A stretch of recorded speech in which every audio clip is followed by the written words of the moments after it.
A cabinet can be used as a standalone element, which is how you will use it most of the time. But cabinets can also be related. The relations feature allows you to attach up to 4 additional cabinets to a main cabinet, creating complex assemblies. When cabinets are related, they move together as a unified group, and their dimensions can be programmed to adjust proportionally. This is especially useful for multi-part furniture such as kitchen units, wardrobes, or entertainment centers. For example, you can create a base cabinet and attach a smaller unit on top by choosing the above relation type. When automatic scaling is enabled for width and depth, modifying the main cabinet's dimensions will automatically adjust all related cabinets proportionally. When two cabinets are related, you will see both the main cabinet dimensions and their combined dimensions, such as total width or height, depending on how they are connected.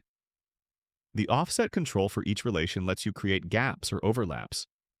This is useful for embedding drawer units, spacing shelves between sections, or leaving empty space between stacked cabinets.